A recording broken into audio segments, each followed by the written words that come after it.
வாழ்க வளமுடன். ஓம் நமச்சிவாய. அனைத்து தமிழ் உள்ளங்களுக்கும் வணக்கம்.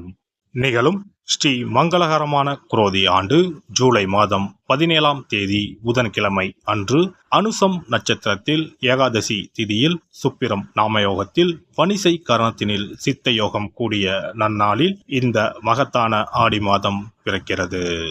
ஆடி மாதம் என்றதும் நம் நினைவுக்கு வருவது ஆடிப்பெருக்கு மட்டும்தான். ஆனால் இந்த ஆடி மாதத்தில் நிறைய சிறப்பு அம்சங்கள் உள்ளன. ஆடி செவ்வாய், ஆடி வெள்ளி, ஆடி பூரம், ஆடி அமாவாசை என வரிசையாக நிறைய தினங்கள் கொண்டாடப்படுகிறது. நிறைய சுப தினங்கள் வந்தால் கூட இந்த ஆடி மாதத்தில் யாரும் சுப நிகழ்ச்சிகளை நடத்துவதில்லை. திருமணம் மற்றும் வளைகாப்பு போன்ற சுப நிகழ்ச்சிகளை இந்த மாதத்தில் வைப்பதில்லை. புதுமண தம்பதிகளையும் இந்த மாதத்தில் பிரித்து வைப்பது உண்டு. இந்த ஆடிப்பெருக்கு திருவிழாவின் போது புதுமண தம்பதிகள் புதிய மஞ்சள் கயிறுகளை மாற்றிக்கொள்வார்கள். இந்து ஜோதிடத்தின்படி ஆடி மாதம் ஒரு அசுபமான மாதமாக பார்க்கப்படுகிறது. எனவே இந்த மாதத்தில் திருமணம், சுப நிகழ்ச்சிகள், புதுமனை புகுவிழா என எந்த சுபகாரியங்களும் நடக்காது. இந்த ஆடி மாதத்தை ஒரு சூனிய மாதம் என்றும் கூறுவார்கள். ஆடி மாதத்தை ஒரு சூனிய மாதமாக பார்த்தாலும் இந்த மாதத்தில் ஏராளமான பூஜை மற்றும் விரதம் மேற்கொள்ளப்படுகிறது. இந்த மாதத்தில்தான் சக்தி தேவிகளையும் பைரவர், வாராகி நரசிம்மர், மகிஷாசுர மர்த்தினி, துர்க்கை அம்மன் போன்றோர்களை பக்தர்கள் மறக்காமல் வழிபடுகின்றனர். எனவே ஆடி மாதத்தில் நிறைய சிறப்பம்சங்களும் இருக்கத்தான் செய்கின்றன. ஆடி மாத கிரக நிலை என எடுத்துக்கொண்டால் ரிஷபத்தில் குருவும் செவ்வாயும், கடகத்தில் புதன், சுக்கிரன், சூரியனும், கன்னியில் கேது பகவானும், கும்பத்தில் சனியும், மீனத்தில் ராகு பகவானும் உள்ளனர். இம்மாத கிரக பெயர்ச்சி என பார்த்தால் ஆடி மாதம் 3ஆம் தேதி புதன் பகவானும் 15ஆம் தேதி சுக்கிர பகவானும் இடப்பெயர்ச்சி ஆகின்றனர். அதைத் தொடர்ந்து 20ஆம் தேதி புதன் பகவான் வக்கிரம் அடைகிறார். ஆக புதனும் சனியும் இம்மாதம் வக்கரத்தில் சஞ்சாரம் செய்கின்றனர். இந்த கிரக அமைப்பினால் உங்கள் வாழ்வில் உண்டாகும் சுப மற்றும் அசுப பலன்கள் என்ன என்பதனை பற்றி காண்போம். எந்த ஒரு காரியத்திலும் பின்வாங்காத அஞ்சா நெஞ்சம் உடைய மகர ராசி நண்பர்களே, இந்த மாதம் வீண் செலவுகள் குறையும், பணவரத்து அதிகரிக்கும், காரியங்களில் இருந்து வந்த தாமதம் அகலும், மிகவும் நெருக்கமானவர்களை பிரிய வேண்டிய நேரம் வரும். கண்மூடித்தனமாக எதையும் செய்யாமல் யோசித்து செய்வது நல்லது. இருக்கும் இடத்தை விட்டு வெளியேற வேண்டியிருக்கும். தொழில் வியாபாரத்தை பொறுத்தவரை அலைச்சல்கள் அதிகரிக்கும். எதிர்பார்த்த லாபம் தாமதப்படும். ஆர்டர்கள் கிடைப்பதில் தடைகள் உண்டாகலாம். வீண் அலைச்சலும் பணம் விரயமும் இருக்கும். புதிய ஆர்டர்கள் கிடைப்பது தாமதமாகும். மனதில் வியாபாரம் பற்றிய கவலை ஏற்படும். உத்தியோகத்தில் இருப்பவர்களுக்கு வேலைப்பளு அதிகரிக்கும். அலுவலக பணிகளை கூடுதல் கவனமுடன் செய்வது நல்லது. குடும்பத்தில் நிம்மதி குறையும்படியான ஏதாவது சம்பவங்கள் நடக்கலாம். கணவன் மனைவிக்கு இடையே மன வருத்தம் ஏற்படலாம். பிள்ளைகள் நலனில் அக்கறை தேவை.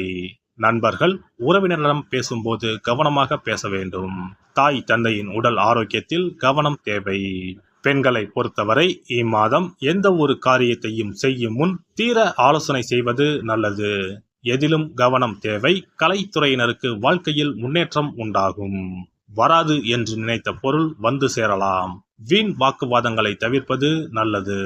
அரசியலில் உள்ளவர்களுக்கு மந்த நிலை மாறி வேகம் பிடிக்கும். தனலாபம் அதிகரிக்கும். சிறப்பான பலன் கிடைக்கப் பெறுவீர்கள். புதிய பொறுப்புகள் சேரும். மாணவர்களை பொறுத்தவரை கல்வியில் முன்னேற்றம் அடைய கடின உழைப்பு தேவை. எல்லோரிடமும் அனுசரித்து செல்வது நல்லது. விளையாட்டில் ஆர்வம் உண்டாகும். பாடங்களை கவனமாக படிப்பது முன்னேற்றத்திற்கு உதவும். நட்சத்திர பலன்கள். உத்திராடம் நட்சத்திரம். இந்த மாதம் மேலிடம் நீங்கள் சொல்வதை கேட்டு நடக்கவில்லையே என்ற எண்ணம் ஏற்பட்டு நீங்கும். வழக்குகளில் சாதகமான நிலை காணப்படும். நீங்கள் மற்றவர்களுக்கு உதவிக்கரம் நீட்டுவதில் தயங்க மாட்டீர்கள். பேச்சு திறமை அதிகரிக்கும். தொழில் வியாபாரம் சிறிது மந்தமான நிலையில் காணப்பட்டாலும் வருமானம் குறையாத நிலை இருக்கும். திருவோணம் நட்சத்திரம். இந்த மாதம் போட்டிகள் பற்றிய கவலையை விட்டுவிட்டு தொழில் வியாபாரத்தில் கவனம் செலுத்துவது நல்லது. உத்தியோகத்தில் இருப்பவர்களுக்கு வெளியூர் மாற்றங்கள் உண்டாகலாம். சக ஊழியர்களிடம் பேசும்போது கோபப்படாமல் இருப்பது நன்மை தரும். அவிட்டம் நட்சத்திரம். இந்த மாதம் குடும்ப உறுப்பினர்களிடம் இருந்த மனத்தாங்கல் நீங்கி மகிழ்ச்சியும் சகஜ நிலையும் காணப்படும். கணவன் மனைவி ஒருவரை ஒருவர் அனுசரித்து செல்வது நல்லது. பிள்ளைகளிடம் பேசும்போது நிதானமாக பேசுவது நல்லது. வாகன வசதி உண்டாகும். அடுத்தவர்களிடம் வாக்குவாதத்தை தவிர்ப்பது நன்மை தரும். சனிக்கிழமையில் சனி பகவானை வணங்கி காகத்திற்கு எள் சாதம் வைத்து வர உடல் ஆரோக்கியம் அடையும். வீண் அலைச்சல் குறையும். கடினமான பணிகள் எளிதாக முடியும். சிறப்பு தொகுப்பு. ஆடி மாத சிறப்புகள் மற்றும் வழிபாடு தொடர்பான சில குறிப்புகளை பற்றி காண்போம். ஆடி மாதத்தில் சிவனின் சக்தியை விட பார்வதியின் சக்தி அதிகமாக இருக்கும் என்பது ஐதீகம். ஆடி மாத அமாவாசை அன்று மறைந்த முன்னோர்களுக்கு பிதுர் கடமைகளை செய்தால் ஆண்டு முழுவதும் பித்ருக்களுக்கு கடன் கொடுத்த பலன் கிடைக்கும். ஆடி மாதம் சுக்லா தசமியில் திக் தேவதா விரதம் இருக்க வேண்டும். அன்று திக் தேவதைகளை அந்தந்த திக்குகளில் வணங்கி பூஜித்தால் நினைத்தது நடக்கும். ஆடி மாதம் சுக்லபட்ச ஏகாதசி முதல் கார்த்திகை மாதம் சுக்லபட்ச ஏகாதசி வரை மாத உபவாசம் இருப்பது குடும்பத்தில் அமைதியை ஏற்படுத்தும். ஆடி மாத செவ்வாய்க்கிழமைகளில் கோவிலில் எலுமிச்சப்பழ விளக்கு ஏற்றினால் கூடுதல் பலன்கள் கிடைக்கும். ஆனால் எலுமிச்சப்பழ விளக்குகளை ஒருபோதும் வீட்டில் ஏற்றக்கூடாது. வளர்பிறை துவாதசி நாளில் தொடங்கி கார்த்திகை மாதம் வளர்பிறை துவாதசி நாள் வரை பெண்கள் துளசி பூஜை செய்து வந்தால் நினைத்தது நடைபெறும். வீட்டில் சகல செல்வங்களும் குவியும். ஆடி மாதம் செவ்வாய் வெள்ளிக்கிழமைகளில் காமாட்சி தேவியை வணங்கினால் திருமண தடைகள் விலகி சுபம் உண்டாகும். ஆடி மாதம் முழுவதும் மீனாட்சியை வழிபட்டால் குடும்பத்தில் அமைதி ஏற்படும். ஆடி மாதம் முத்துமாரியம்மனை மனமுருக வழிபட்டால் திருஷ்டிகள் விலகிவிடும். ஆடி மாதம் சுக்ல துவாதசியில் மகா விஷ்ணுவை நினைத்து விரதம் இருந்தால் செல்வம் பெருகும். ஆடி மாதம் சுக்லபட்ச ஏகாதசி தினத்தன்று அன்னதானம் செய்தால் சகல பாக்கியங்களும் கிடைக்கும். இம்மாதம் ஏகாதசி துவாதசி நாட்களில் அரச மரத்தை சுற்றி வந்து வழிபட்டால் வாழ்வில் மகிழ்ச்சி உண்டாகும். ஆடி மாத வெள்ளிக்கிழமைகளில் மகாலட்சுமியை வழிபட்டால் வீட்டில் செல்வம் சேரும். இம்மாதம் ஏதாவது ஒரு வெள்ளிக்கிழமை அம்மனை ஆவாகனம் செய்து வீட்டுக்கு வரவழைத்து வழிபடுவது சிறப்பை தரும். ஆடி மாதம் குத்து விளக்கை லட்சுமியாக பாவித்து அலங்கரித்து வழிபடுதல் வேண்டும். ஆடி மாதம் அம்மனுக்கு பால் பாயசம் சர்க்கரை பொங்கல் வைத்து வணங்குதல் வேண்டும். அம்மனை வழிபடும் போது மறக்காமல் லலிதா சகஸ்ரநாமம் சொல்ல வேண்டும்.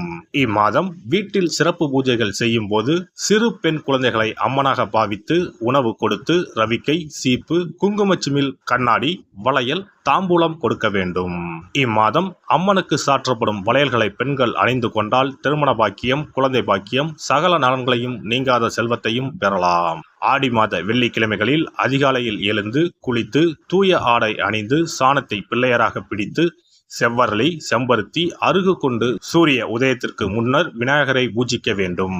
வாழை இலை மீது நெல்லை பரப்பி அதன் மீது கொழுக்கட்டை வைத்து விநாயகரை வழிபட செல்வம் கொளிக்கும்.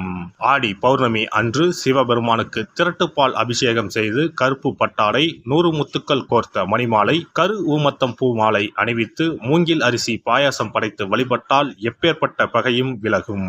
பொதுவாகவே வெள்ளிக்கிழமைகள் அம்பாளுக்குரிய சிறந்த நாட்களாகும்.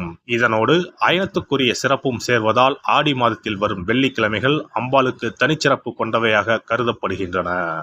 எல்லாம் வல்ல இறையருளால் நீங்களும் உங்கள் அன்பு குடும்பமும் உடல் நலம் நீலாயுள் நிறை செல்வம் உயர் புகழ் மெய்ஞானம் ஓங்கி வாழ்க வளமுடன். இந்த வீடியோ பதிவு உங்களுக்கு பிடித்திருந்தால் லைக் பண்ணுங்க, கமெண்ட் பண்ணுங்க, ஷேர் பண்ணுங்க, மறக்காம சப்ஸ்கிரைப் பண்ணுங்க, பக்கத்துல இருக்கிற பெல் பட்டனை கிளிக் பண்ணுங்க. நன்றி, வணக்கம். ஓம் நமச்சிவாய. சிவாய நம.